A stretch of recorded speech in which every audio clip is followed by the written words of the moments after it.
Assalomu alaykum barchaga yana bir bor. Demak, bugungi videomda barcha videolarim ostiga yozilgan kommentlarda o'qiyman, ya'ni menga kelgan savollarni.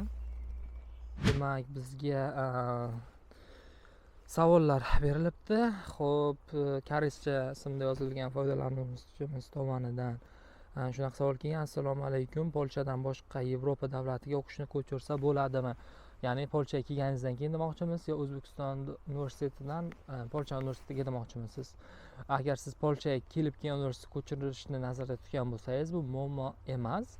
Chunki bu yerda kredit modul tizimi bor Yevropada va ko'p davlatlarda 3 yillik ta'lim. Shuning uchun sizni yo'nalishingizga mos tushadigan fanlaringizni kredit ballari teng bo'lgan yo'nalishlarga topshirib, ko'chirib o'tsangiz bo'ladi. Albatta bu universitetdan universitetga farq qiladi, lekin shuni ham hisobga olishingiz kerak.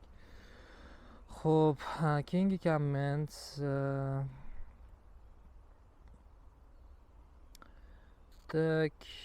Shoh World Wife degan foydalanuvchidan kelibdi. Assalomu alaykum, grant haqida video chiqaring. Xudo xolasa niyat bor bu to'g'risida video chiqarish. Magistraturga qanaqa grantlar bor Polshada yoki bakalavrga qanaqa grantlar bor chiqaraman xudo xolasa vaqti kelib. Chunki hali ikkita video olingan, ularni montajiga erinib hali montaj qilmaganman. Ya'ni biri Pragaga bo'lgan sayohatim haqida va biri Shvetsiyaga bo'lgan sayohat haqida.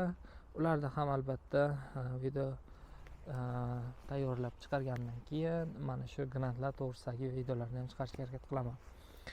Xo'p, Hoji Akbar Mamajonovdan savol kelibdi. Mana diplomni olibsiz, yangi ish topibsiz. Shu haqda bir to'liq video qilsangiz, bu diplom degani karton qog'ozmikan yoki rostdan ham foydasi tegyaptimi? Agar shu haqida bir video qilganingizda zo'r bo'lar edi deb Varshavadagi ko'lga sayohat degan video ostida komment yozishibdi ekan. Xo'p, diplom Polshada uncha ahamiyatga ega emas ochig'i.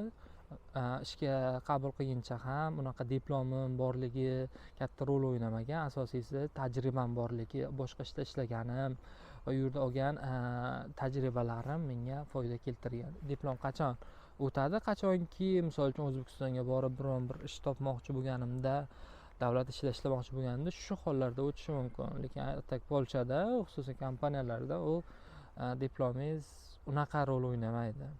Qaysi universitetda o'qigan bo'lsangiz shuning o'zi yetarli.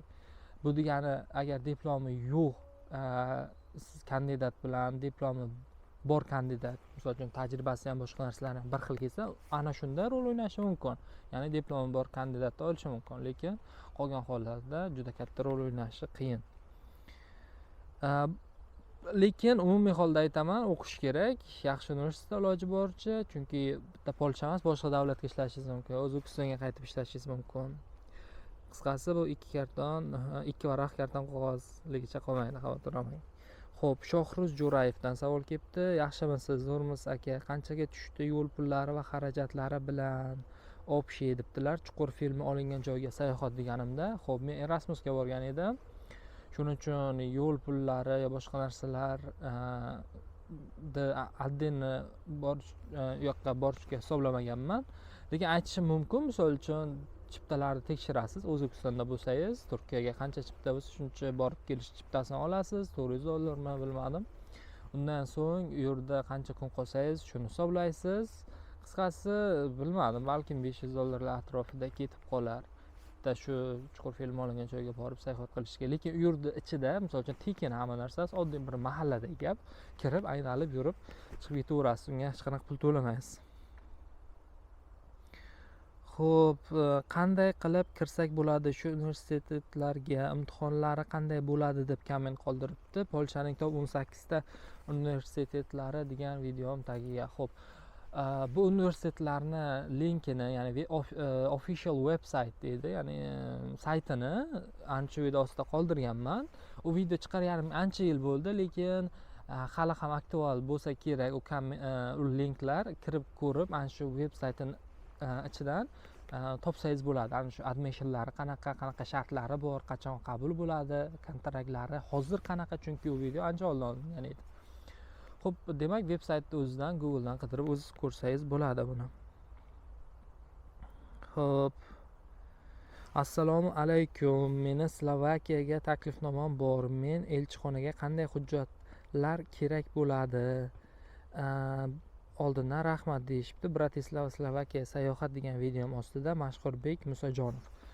Xo'p, Slovakiya ishchi vizasi haqida to'liq ma'lumot yo'q. Agar imkon bo'lsa, Slovakiya elchixonasiga telefon qilib, ularni o'zidan ma'lumot olsangiz bo'ladi yoki Googledan qidirib ham ma'lumot topa olasiz. Xo'p, keyin AdolTube degan foydalanuvchidan magistratura uchun grantlar arzon univerlar haqida video qilsangiz zo'r bo'lardi degan ekan. Polshada o'qish, ishlash, yashash yaxshimi yoki yomon degan video ostiga. Albatta, magistratura haqida grantlar boyagida aytganimda yana shu grantlar to'g'risida ma'lumot qilmoqchiman video tariqasida qilib. Xo'p, lekin magistratura bakalavr o'qiysiz Polshaga, keyin magistraturaga topshirish juda oson bo'ladi. Ishoning, boshqa davlatga o'tishga ham, chunki o'zimni kursdoshlarim o'zbeklar Lyuksemburgga $500 kontraktga o'qishga kirgan, hozir magistraturada o'qib yurishibdi. O'qishi qiyin, chunki universitet top 300 talikda, lekin ta'lim sifati zo'r, yashashlar dahshat. Endi ishlar ba'zilari topdi, ba'zilari topilmadi-yu, lekin bo'ladi, o'zingiz qoplasangiz bo'ladi, xudo xohlasa. Xo'p, user green 07. Assalomu alaykum. Polshaga o'qishga borish uchun O'zbekistondagi 11 yillik ta'lim tizimi yetarlimi yoki yana qandaydir tayyorlov kurslarida o'qish kerakmi? Polyak tilini bilsa, kontraktsiz bepul o'qish mumkinmi? deb savol yo'llabdi foydalanuvchimiz. Xo'p, 11 yillik ta'lim yetarli. Ya'ni 11 yillik bitirgandan keyin bu yerga kelib universitetlarga o'qishingiz mumkin. Qo'shimcha o'zingiz o'rganib kelishingiz mumkin polyak tilini. Albatta tili ma'lum bir imtiyozlarni beradi. Misol uchun ish topishingiz oson bo'ladi yoki mahalliy aholi bilan suhbatlashish, gaplashish, do'st orttirish, shunaqa imtiyozlari bor. Lekin aynan bir polyak tilini bilib ingliz tiliga topshirganlarga unaqa imtiyozlar yo'q. Agar siz polyak tilini o'ziga topshirsangiz va polyak tilida o'qisangiz, o'qish tekin bo'lishi mumkin. Lekin ingliz tili fakultetida o'qish polyaklarning o'ziga ham tekin emas. Shuning uchun shuni hisobga olishingiz kerak. Xo'sh, bo'ldi, уже kommentlar, boshqa kommentlar ham ko'p, juda ko'p. Endi tanlab oldim ko'zimga birinchi tushganlarini.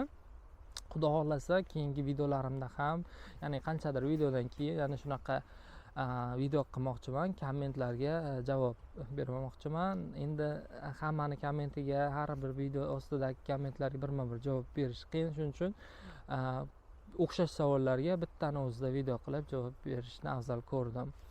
Ko'rgan barchaga rahmat. Agar savollaringiz bo'lsa, shu videoda o'tizda ham qoldirishingiz mumkin, o'qib javob berishga harakat qilaman.